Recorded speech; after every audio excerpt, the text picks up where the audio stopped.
Thank you very much. I'm Veronica L. Bidding, and of course, most of you are familiar with Kate Bidding Reynolds Charitable Trust. My great-great-great-grandfather, Elias Bidding, was a slave on the plantation in Stokes County, serving Kate Bidding's family. Most of you may also be familiar with the Happy Hill area. My great-great-great-grandfather was one of the first 10 freed slaves to be allowed to purchase property from the Moravians across the creek from Old Salem. Growing up there in Happy Hill was really pleasant. There were many people who were really progressive, including my grandfather, Wade Bidding Sr. Some of you may also know that Happy Hill resides still under another name, Post Hope 6, less than a half mile from the illustrious Winston-Salem State University. We used to walk to Mebane Elementary. We used to walk to Diggs, Jefferson D. Diggs Elementary. We used to walk to Winston-Salem State. Lo and behold, approximately 1971, the state decided to build Highway 52 that totally divided the community, no longer enabling us to walk to Winston-Salem, then Teachers College, then Winston-Salem State University. Already there was a train trestle. As children, we walked more than a half mile to school, and we had to really pay attention because if a train was to come, that basically endangered our lives. But in addition to the train came the highway. Later, a bridge was built. Of course, we were fortunate enough to be blessed, I was, to experience the first African-American-owned bus company in the United States. I never sat at the back of anybody's bus.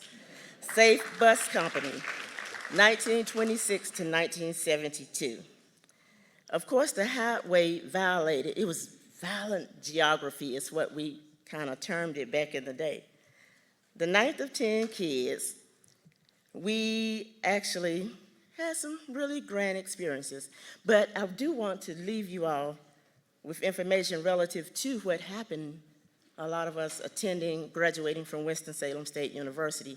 Right there adjacent to the campus, the city-owned Bowman Gray Stadium, where we love to attend football games. We found out later, after I contacted the current former assistant city manager, that there was a treatment for three methane gas treatments. Lo and behold, the community was never, ever notified.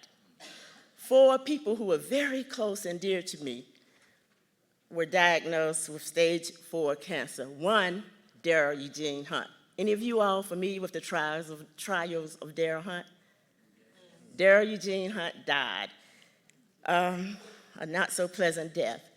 Evelyn Abrams Terry, a state General Assembly member, was diagnosed with stage 4 bladder cancer. Mildred Strickland Peppers succumbed to stage 4 lung cancer. All 3 of them and one other person lived on the very same side of the same street, approximately 1/4 of a mile from that methane gas treatment area. Nothing ever happened, of course. Our public housing community no longer exists because of Hope 6, choice neighborhoods, all of the bulldozing.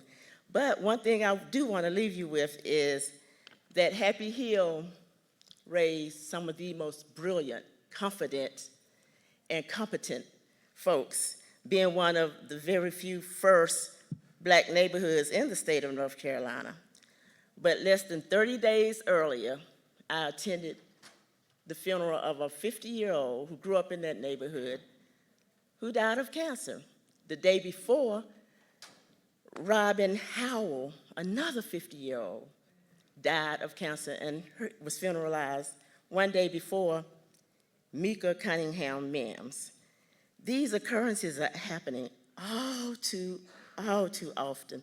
And we don't even have time to talk about the Weaver fertilizer plant and what it did, that fire did on January 31st, 2022, that damaged,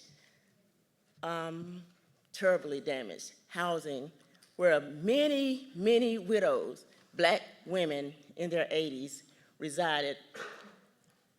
And the city and local people are saying, there was no damage.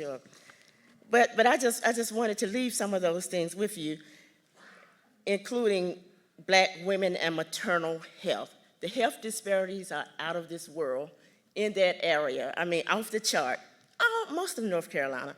But it's time out for our babies to be born with birth defects, our women dying in childbirth. And premature birth, it's really time out. But my final question to you is, with the many health disparities, the decreased life expectancy, what are we going to do to ensure that Black and brown people live a healthy life, and not die so prematurely? Too many people I know, students who were graduates of Winston-Salem, State University, younger than me at 63, have transitioned because of exposure to all of these contaminants. What are we going to do, and when will enough be enough? We deserve to live, y'all. But thank you.